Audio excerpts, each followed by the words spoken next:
Hello my dear friends and students, welcome to English Max. आज हम लोग करने जा रहे हैं डबल फिलर के क्वेश्चंस।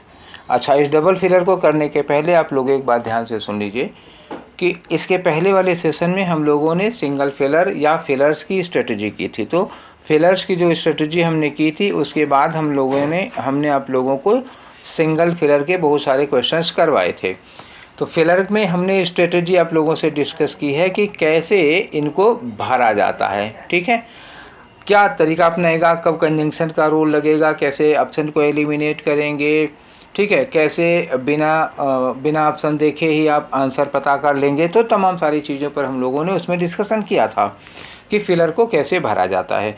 तो स्ट्रेटजी डबल फिलर के लिए भी वही लागू होती है, इसके लिए कुछ नया नहीं लागू होगा। बस करना ये होगा कि आप एक एक फिलर के हिसाब से, जैसे पहला फिलर आप कर लेते हैं तो पहला पूरा कर लीजिए। पहले के लिए पांचों ऑप्शन देख लीजिए। पहले के लिए अगर 2 या 3 आपको सुटेबल लग रहे हैं तो उन पे टिक कर लीजिए। उसके बाद दूसरा वाला उन्हीं का दूसरा चेक कर लीजिए। इस तरह से अभी हम लोग करके देखते हैं कि वो कैसे किया जाएगा। और अभी जो हम लोगों ने पिछले वाले सेशन में किया था उसी पर बेस्ड ये डबल फिलर भी है। इसके लिए आपको स्ट्रेटजी अलग से पढ़ाने की कोई ज़रूरत नहीं है। हाँ, जिन लोगों ने पिछला वाला वीडियो नहीं देखा है जिसमें हमने स्ट्रेटजी डिस्कस कराई थी वो लोग ज़रूर देख लें। डिस्क्रिप्शन बॉक्स में इसका लिंक दिया हुआ है। और सिंगल फिलर भी हमने जितने कराए थे उसकी प्रैक्टिस कर लीजिए। जिनको केवल डबल फिलर की ज़रूरत है वो लोग भी सिंगल फिलर वाला भी तरीका देख लें, क्योंकि डबल फिलर में सिंगल वाला लगेगा। थोड़ी सी स्ट्रेटजी सिंगल फिलर भरना आपको आ जाए उसके बाद एडवांस हो जाता है ये। तो जब तक वो नहीं आएगा तब तक ये आप नहीं सीख पाएंगे। इसलिए आपसे रिक्वेस्ट है कि आप दोनों देख लीजिए फिर इस पे आइए। ठीक है, और इसका PDF इसी के साथ अटैच है। अगर आप PDF इन 20 क्वेश्चन का चाहते हैं तो इससे निकाल लीजिए। ठीक, उसको सॉल्व कर लीजिए फिर करिए। अगर स्ट्रेटजी सीखनी हो तो मेरे साथ सीख लीजिए, बाद में करिएगा। ठीक है, तो चलिए शुरू करते हैं हम लोग एक एक करके डबल फिलर के क्वेश्चन करना। तो ये आपका पहला क्वेश्चन रहा आपकी स्क्रीन पर। इसमें देखो क्या देखने को मिल रहा है कि क्वेश्चन में 2 फिलर दिए हुए हैं, 2 ब्लैंक हैं और हर ऑप्शन में आपको 2-2 फिलर देखने को मिल रहा है। ठीक, मैं यही बात आपको बता रहा था कि इसके लिए क्या करना होगा। जैसे आपने पूरा पढ़ा और पहला आपको आसान सा लग रहा, जब पहला आपको आसान सा लग रहा तो इसमें पहला सबका देख लीजिए किसका पहला सही है। पता लगा इसमें इसका ये दोनों आपका सही है, पहला वाला ये दोनों सही है, तो बाकी इन दोनों को आप काट दीजिए शुरुआत में ही। इन्हीं दोनों का ये दूसरा वाला चेक कर लीजिए किसका ठीक है। ठीक, जिसका ठीक होगा वो आपका आंसर हो जाएगा। अच्छा, मान लो एक सेकंड के लिए सोचो थोड़ी देर के लिए कि पहला आपका ये वाला सही हुआ, ये वाला सही हुआ और ये वाला सही हुआ।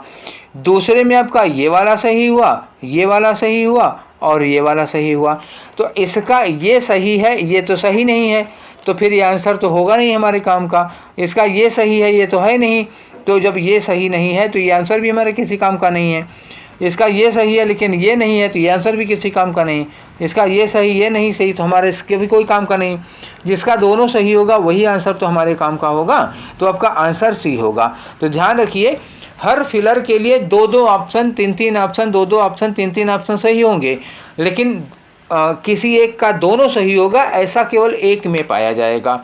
आपको यही तरीका अपनाना है। पहले पहला वाला भरेंगे कि दूसरा वाला भरेंगे ये कोई रूल नहीं होता। जो आपको आसान सा लगे कि हम ये वाला आराम से भर लेंगे उसको भर के आप ऑप्शन कम कर लीजिए अपने लिए। जैसे हम इस क्वेश्चन को देखते हैं, in India particularly considering the prevalent differences between dash and tariff.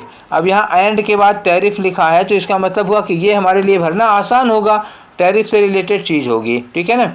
Alternate schemes for rural electrification are unlikely to succeed unless the resultant tariffs are perceived to be dash. ठीक, समझ में आई बात। तो पहले में हम पहला भर लेते हैं ना, सबसे पहले यही भरते हैं। एंड के बाद टैरिफ लिखा है तो टैरिफ से ही मिलती जुलती कोई चीज़ एंड के पहले आएगी, क्योंकि एंड जो है वो सिमिलरिटी को जोड़ता है। तो देखते हैं टैरिफ से मिलता जुलता पहले क्या है। तो टैरिफ से मिलता जुलता पीपुल है नहीं, टैरिफ से मिलता जुलता इंडस्ट्री है नहीं, सब्सिडियरीज भी टैरिफ से मिलते जुलते नहीं है। तो टैरिफ से मिलता जुलता क्या है, कॉस्ट है टैरिफ से मिलता जुलता, और सेल भी टैरिफ से मिलता जुलता नहीं है।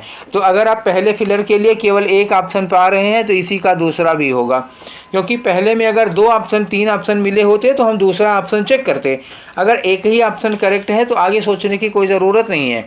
आप इसको चेक कर लीजिए, ये भी रीजनेबल है। यहाँ कहेंगे कि अनलेस द रिलक्टेंट रिलक्टेंट नहीं, resultant tariffs are perceived to be reasonable.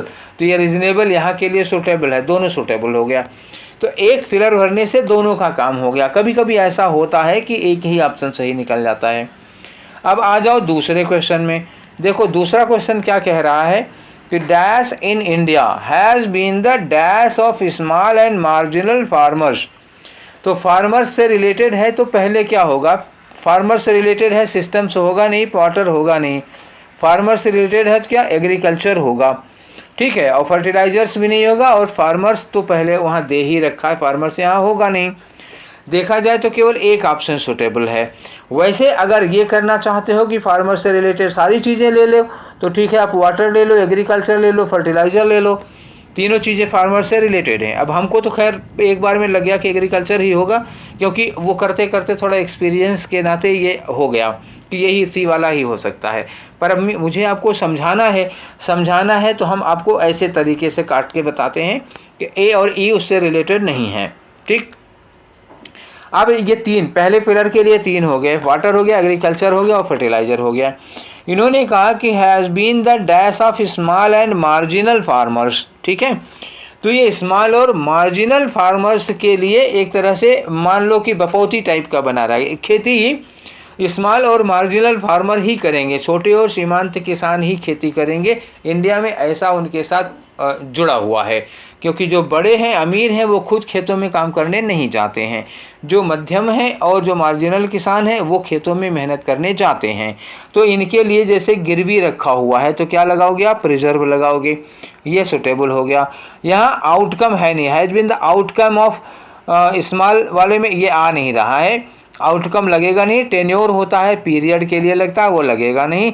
Fertiliser यहाँ प्रेजेंट सूटेबल नहीं है और फ्यूचर भी सूटेबल नहीं है। दूसरे के लिए केवल प्रिजर्व सूटेबल है, तो एक ऑप्शन हुआ आपका, ठीक है, केवल सी वाला। अब आगे आ जाओ तीसरे में। आपको लग रहा होगा कि मैं धीमे धीमे कर रहा हूँ, लेकिन अभी आपको सिखाना है तो धीमे धीमे कर रहा हूँ। जब आप इस चीज़ को सीख जाएंगे तो बहुत जल्दी करने लगेंगे। यहाँ देखो लिखा है, ये खाली जगह है, dash keep the environment clean, मतलब क्या हुआ, कोई है, यहाँ देखो बर्ड्स, एनिमल्स, फिश, वल्चर्स और मशीन्स लिखा हुआ है। इनमें से कौन है जो एनवायरनमेंट को क्लीन रखते हैं। तो ठीक, आगे देखते हैं कैसे क्लीन रखते हैं।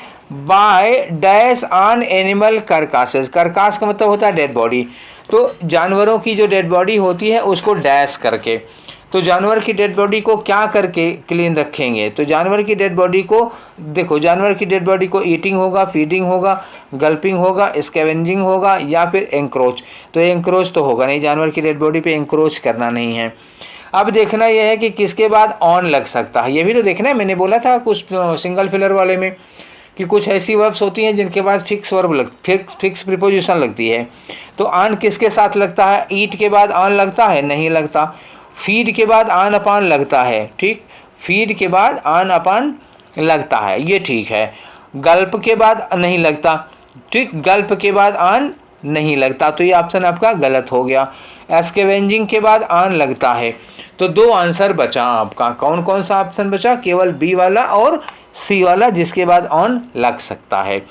अब आगे लिखा है कि अगर हम ये वाला लगाते हैं एनिमल वाला, तो animals keep the environment clean by feeding on animal carcasses. तो एनिमल एनवायरनमेंट को क्लीन रखते हैं एनिमल की डेड बॉडी को खाकर, या वल्चर्स एनवायरनमेंट को क्लीन रखते हैं उसकी एनिमल की डेड बॉडी को खाकर। तो एनिमल की डेड बॉडी को नहीं खाता है, एनिमल शिकार करता है, शेर वगैरह जिंदा खाते हैं, शेर को शिकार करते हैं। सड़ती गलती लाश, जो सड़ता गलता मांस होता है, उससे पर्यावरण को बचाने के लिए, एनवायरनमेंट को बचाने के लिए कौन आता है, वल्चर आते हैं, गिद्ध आते हैं, ठीक। तो ये गिद्ध जो होते हैं वो सड़े गले मांस को खाते हैं। एक स्पेशली समझ लो, सड़े गले मांस को इस एनिमल के करकास को, डेड बॉडी को खाने के लिए जो सुटेबल वर्ड यूज किया जाता है वो क्या है, स्कैवेंजिंग होता है। और फीडिंग वर्ड कब यूज किया जाता है, जैसे आप घास खाते हैं, जैसे जो जानवर घास खाता है तो उसको कहते हैं फीड ऑन या फीड अपान। तो घास वगैरह खाने के लिए, एनिमल वगैरह के डेड बॉडी को खाने के लिए, या सड़ी गली लाश को वहाँ से साफ़ करने के लिए, खा के साफ़ करने के लिए वल्चर्स को जाना जाता है। तो यहाँ पे स्कैवेंजिंग वर्ड एनवायरनमेंट के पॉइंट ऑफ व्यू से डेड बॉडी को, सड़ती हुई लाश को खा जाने वाले को कहा जाता है स्कैवेंजिंग करना, और वल्चर स्कैवेंजिंग करता है, इसलिए आपका सुटेबल ऑप्शन कौन सा हुआ, डी हुआ। ठीक है, ये रहा हमारा क्वेश्चन नंबर 4। क्वेश्चन नंबर 4 में लिखा है कि the researcher had been dash for some information when suddenly he dash that he had noted down some of the facts in his diary.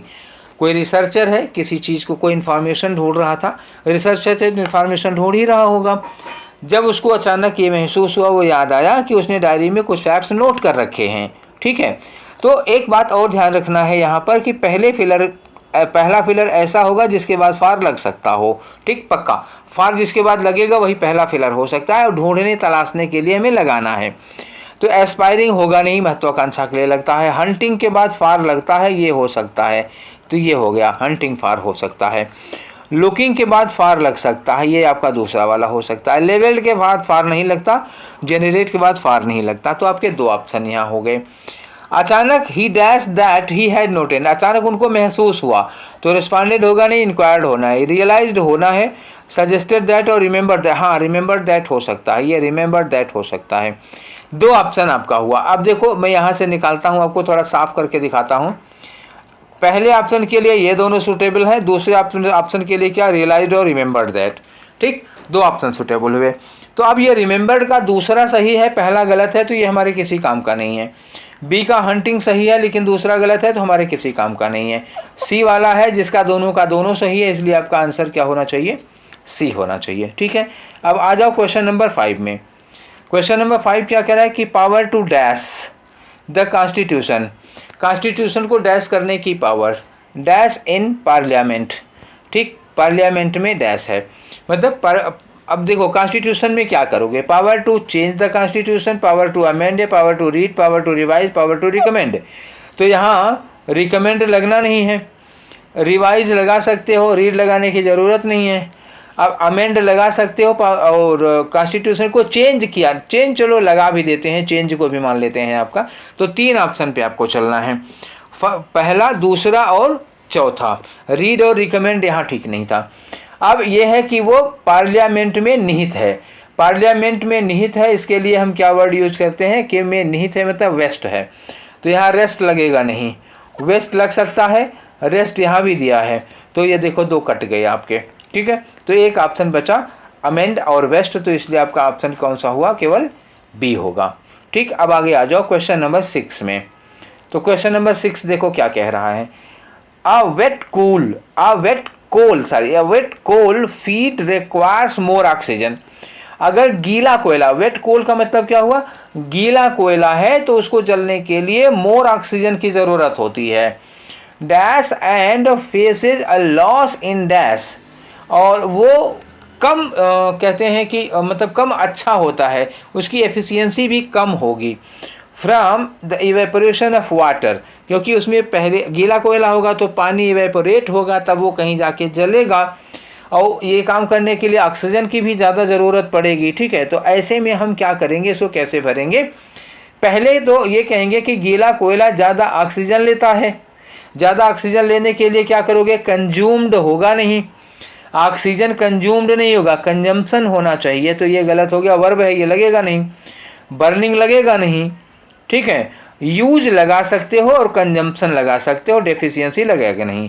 कोयले ऑक्सीजन का कंजम्पशन होगा, ऑक्सीजन का use और consumption, ये 2 ऑप्शन हो गए। दूसरे में क्या होगा, देखने को मिलेगा लॉस इन डैश, मतलब क्या हुआ, उसकी एफिशिएंसी में कमी भी आएगी। तो एफिशिएंसी में अब इन दोनों का हमें देखना है ना, केवल इनका और इनका देखना है। तो ये एफिशिएंट लिखा है, एडजेक्टिव है, एडजेक्टिव यहाँ लगा नहीं सकते, यहाँ हमें एफिशिएंसी लगाना चाहिए था, तो कौन सा ऑप्शन लगेगा, ये वाला। लॉस इन एफिशिएंसी, एफिशिएंट लगा दोगे तो एडजेक्टिव हो जाएगा, इन लगा है, इनके बाद नाउन लगेगा, एडजेक्टिव नहीं। Inefficiency from evaporation of water, तो आपका कौन सा ऑप्शन हुआ, केवल डी। ठीक, आगे आ जाओ। क्वेश्चन नंबर 7 में क्या है, the dash has shifted dash producer to consumer. कोई ऐसी चीज़ है जो प्रोड्यूसर से कंज्यूमर में चेंज हो गई है, तो कौन सी चीज़ है जो कंज्यूमर हो गई है, तो प्रोड्यूसर से कंज्यूमर में।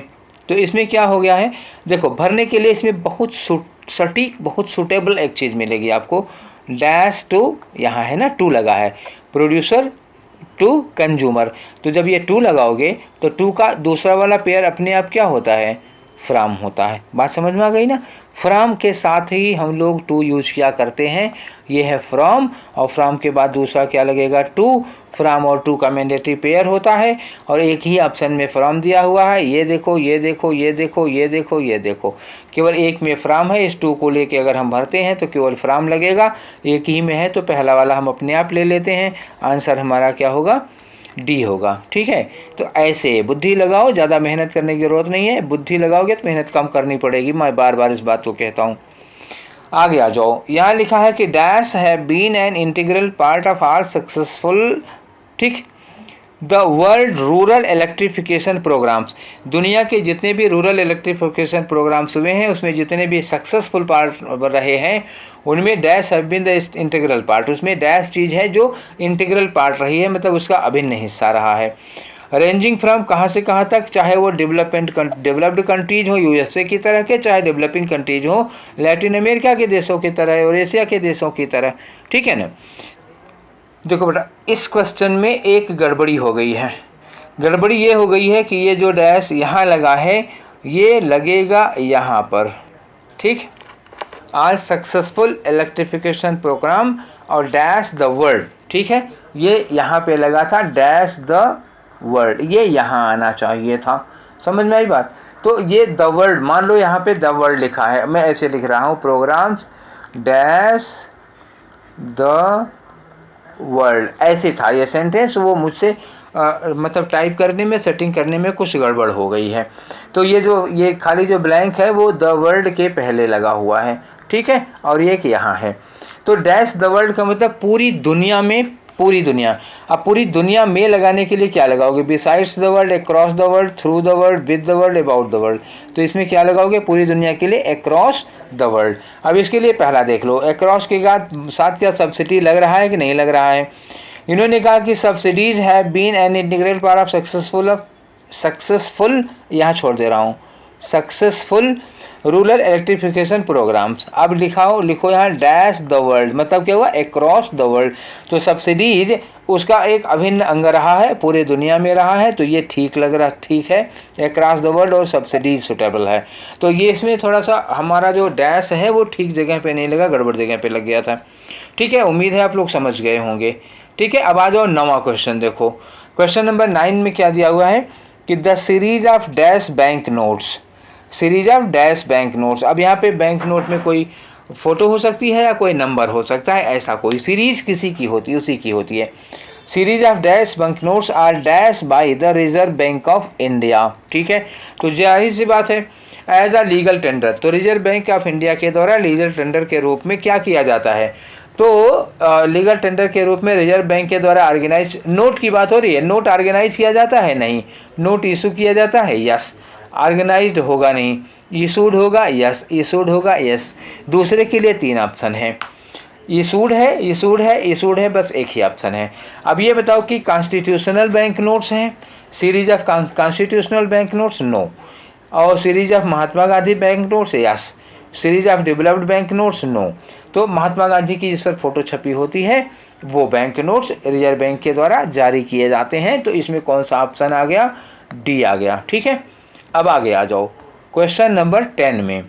क्वेश्चन नंबर 10 क्या कह रहा है, कह रहे हैं कि processed chemicals are used dash agriculture and industry, खेती में और इंडस्ट्री में यूज किया जाता है, as dash materials such as adhesive है, अनप्रोसेस्ड प्लास्टिक है, डाई है, फर्टिलाइजर्स हैं, यहाँ पर यूज किया जाता है। ठीक है, तो पहले के लिए क्या किया गया, पहले के लिए लगा है कि processed chemicals are used in agriculture, एक ही ऑप्शन हो सकता है, तो used in agriculture, used for agriculture, used through agriculture, used by agriculture, used as agriculture नहीं होगा, यूज्ड इन एग्रीकल्चर, बस बात खत्म हो गई। तो दूसरा वाला इसी का सही होगा। अगर पहले का केवल एक फिलर सुटेबल है तो दूसरा देखने की ज़रूरत नहीं है, वही लगेगा।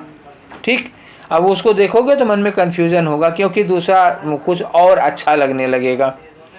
अब देखो, the Indian diamond dash industry took dash in the 1960s। ठीक है, अब Indian diamond dash industry, diamond के साथ क्या किया जाता है, डायमंड मेटल इंडस्ट्री होगा नहीं, डायमंड प्रोसेसिंग इंडस्ट्री हो सकता है। डायमंड कट इंडस्ट्री होगा, नहीं। डायमंड सर्चिंग इंडस्ट्री, ये हो सकता है। डायमंड जुबली इंडस्ट्री, नहीं, डायमंड जुबली इंडस्ट्री नहीं होगा, डायमंड जुबली सेरेमनी होता है। तो 2 आपके मिल गए।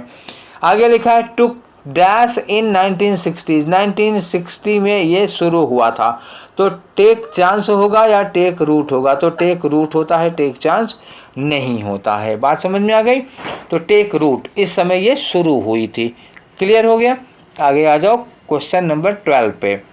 क्वेश्चन नंबर 12 क्या कह रहा है कि he has dash sense of words, उसके पास सेंस ऑफ वर्ड्स अच्छा खासा होगा, ठीक है। आगे लिखा है therefore the sentence he constructs, इसलिए जो सेंटेंस वो बनाता है वो सेंटेंस होते हैं are always dash with rich meaning. अच्छा, अगर यहाँ रिच मीनिंग दिया है तो इसका मतलब उसको वो वर्ड का सेंस अच्छा होगा, तभी तो अब आ जाओ, तो उसका जो सेंस ऑफ वर्ड है वो अच्छा होगा। तो अच्छे में क्या होगा? प्रोफाउंड सेंस ऑफ वर्ड हो सकता है, ठीक है। डिस्टिंग्विश्ड सेंस ऑफ वर्ड नहीं हो सकता, यहाँ डिस्टिंग्विश्ड नहीं होगा। टेरिफिक तो ये निगेटिव सेंस में आ जाएगा। मीनिंगफुल सेंस ऑफ वर्ड नहीं होगा, ये मीनिंगफुल हो सकता है, मीनिंगफुल सेंस ऑफ वर्ड हो सकता है। आउटस्टैंडिंग सेंस ऑफ वर्ड ये भी हो सकता है, ये बढ़िया है। तो अब देखो दूसरे में डैश विद, याद रखना कि इसके साथ जो भी लगाओगे उसके साथ विद लगना चाहिए। तो प्रेग्नेंट विद हो सकता है, ठीक, प्रेग्नेंट विद रिच मीनिंग, उसमें बहुत रिच मीनिंग होती है। फुल के साथ विद नहीं लगता, फुल के साथ क्या लगता है? ऑफ लगता है, तो ये दूसरा वाला नहीं लगेगा। कंसिस्टेंट विद नहीं लगता, ठीक है, खाली कंसिस्टेंट लगता है, तो ये वाला गलत हो गया। तो आपके इतने लग गए। ये एक ऑप्शन कौन सा बचा? प्रोफाउंड और प्रेग्नेंट लगा, बाकी सब गड़बड़ निकले। अब आ जाओ, ये क्वेश्चन 23 क्यों लिखा रह गया? ये तो 12 नंबर का होना चाहिए था। क्वेश्चन नंबर 12 है ये, क्योंकि इसके आगे है 13, समझ गए? तो 13 में आओ, the origin of dash cooperative banking movement. तो origin of dash cooperative banking movement in India can be dash to the close of 19th century. अब ये बताओ कि कैसी कोऑपरेटिव बैंक होगी? India cooperative bank, Indian cooperative bank? तो India cooperative bank होगा नहीं, अर्बन कोऑपरेटिव बैंक होगा, एनुअल कोऑपरेटिव बैंक होती नहीं, रूरल कोऑपरेटिव बैंक होती है, क्वार्टरली कोऑपरेटिव बैंक होती नहीं। तो पहले फिलर के लिए हमारे पास 2 ऑप्शन है, अर्बन कोऑपरेटिव बैंक या रूरल कोऑपरेटिव बैंक। अब इसके आ जाओ, in India can be dash to the close of 19th century. तो इसको क्या किया जा सकता है? रिजॉल्व किया जा सकता है। रिजॉल्व तो वो हो जाता है, क्या कहते हैं, संकल्प लेना। तो ये, या कोई प्रॉब्लम हो उसको हल करना, तो ये तो सुटेबल नहीं होगा। फिर क्या होगा? ट्रैश्ड टू द क्लोज, मतलब इसके निशान कहाँ देखने को मिलते हैं? 19th सेंचुरी के लास्ट, मतलब 80-90 के आसपास ये देखने को मिलने लगता है, इसके ट्रेस देखने को मिलते हैं। तो अब क्या लगा यहाँ पर? बी लगा। अब आ जाओ क्वेश्चन नंबर 14 पर। क्वेश्चन नंबर 14 देखो क्या कह रहा है। शुरू में लगा दिया डैश एंड स्ट्रीम्स। अब बस हम यहीं से भर लेंगे। अभी एंड वाला एक हमने किया था आपके सामने, मैंने कहा था एड सिमिलरिटी दिखाता है, तो स्ट्रीम्स के साथ हम यहाँ लगा लेंगे, कोई भी वर्ड आएगा। स्ट्रीम्स का मतलब नदी की धारा होती है, ठीक है, नदियाँ उदियाँ हैं, नदी की धाराएं हुई।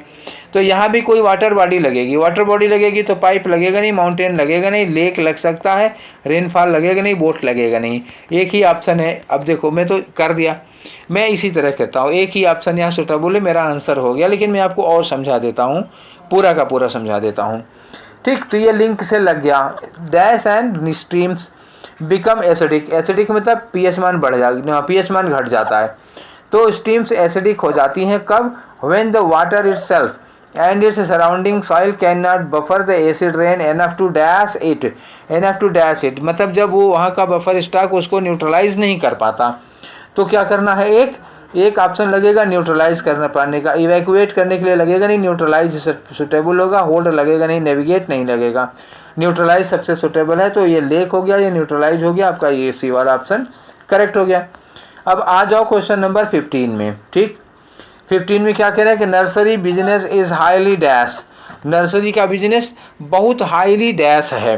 अब आगे देखो, concentrated in the winters and dash, फिर एंड आ गया।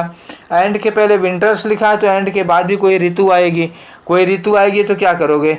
स्टेजेज या कॉलेज या डेज या नेशन या मानसून, मानसून मिल गया, हमारा ये ऑप्शन सही है। तो एक ही ऑप्शन, दूसरे फिलर के लिए आपसे एक ऑप्शन सही है तो ये उठा के लगा लो, ये वाला आंसर करेक्ट हो जाएगा। क्लियर? अब देखना चाहो तो दोनों लगा दे रहा हूँ मैं। Nursery business is highly seasonal.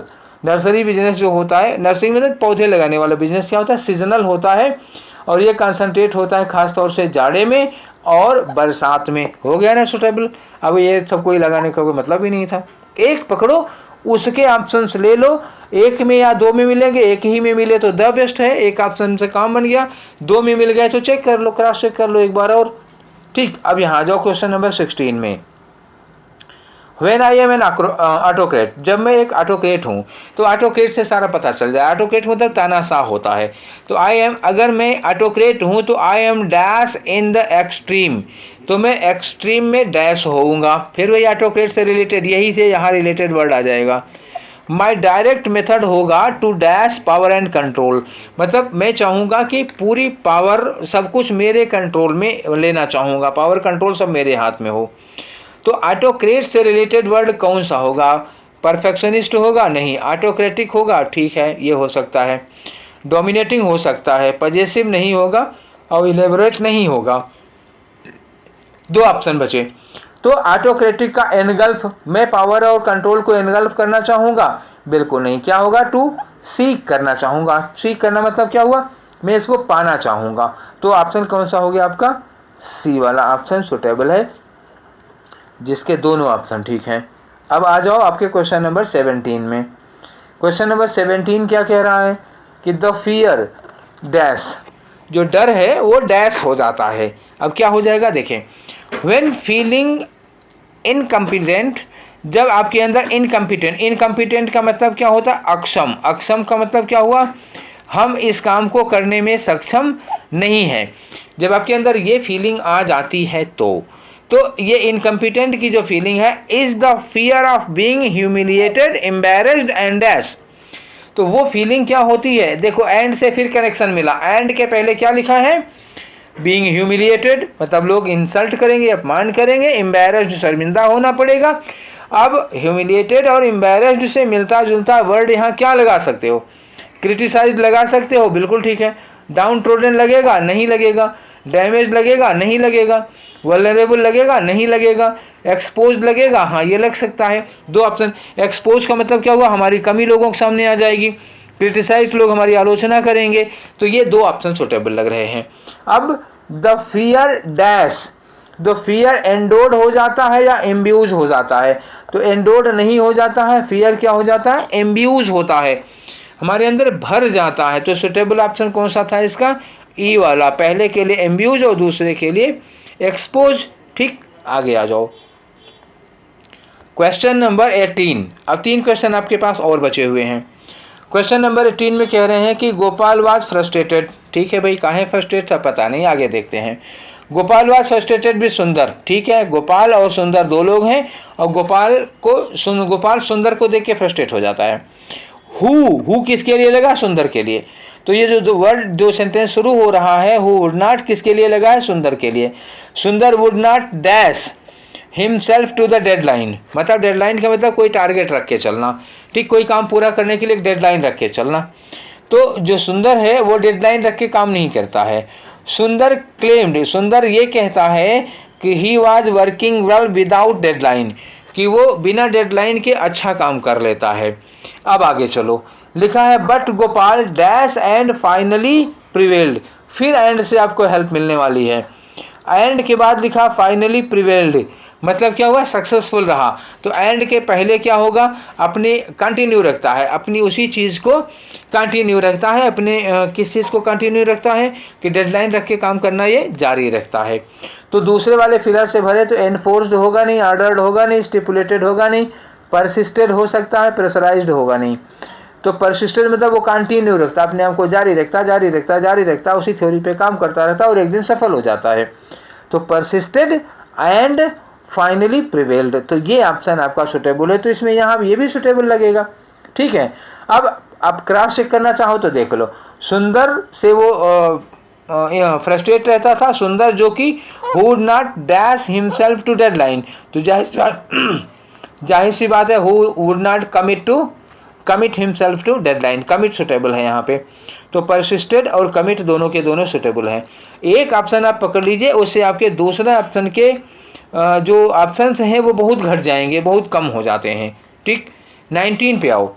I am easily dash, I am easily dash का मतलब वर्ब की थर्ड फॉर्म यहाँ कुछ लगानी है।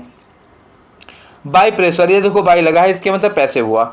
I am easily dash by pressure, तो मैं प्रेशर से बहुत जल्दी क्या हो जाता हूँ, तो प्रेशर से आदमी क्या हो जाएगा बताओ, प्रेशर से आदमी स्वेड हो जाएगा, डिस्करेज्ड हो जाएगा, ठीक है, डिमर्ड हो जाएगा। ये दो तीनों चीज़ें हो सकती हैं। अब और ये चीज़ें एम्पावर्ड, प्रेशर में आदमी एम्पावर्ड तो होगा नहीं, पेसिमिस्टिक हो नहीं जाएगा।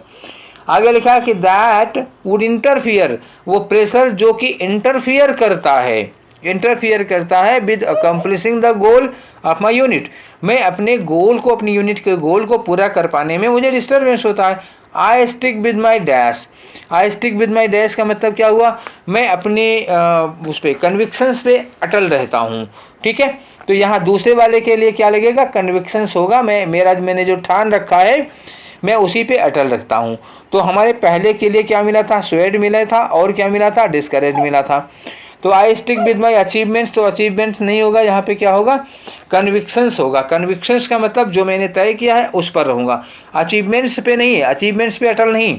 अचीवमेंट्स का मतलब आपको हासिल हो चुका है, जो चीज़ आपको हासिल हो चुका है उस पर आप क्यों कोशिश कर रहे हैं, अभी तो अकम्प्लिश होने की बात कर रहे हैं। तो अकम्प्लिश अभी हुआ नहीं है तो अचीवमेंट नहीं हो सकता, तब क्या होगा, कन्विक्शन होगा, तब आप अपने लक्ष्य पर अटल रहते हैं। तो हमें दूसरे के लिए जो सुटेबल वर्ड लगाना था वो लक्ष्य क्या होता, ये क्या होगा, लक्ष्य होगा। तो लक्ष्य के लिए कन्विक्शन, अचीवमेंट नहीं सुटेबल, लक्ष्य के लिए कन्विक्शन सुटेबल होगा, इसलिए इसमें ये लगेगा। ठीक है, अब ये रहा आपका आज का आखिरी question, question number 20। Question number 20 क्या कह रहा है कि कोएर्शियन, कोएर्शियन का मतलब थोड़ा दबाव डालना, किसी पर धमका उमका के जो हम दबाव डालते हैं।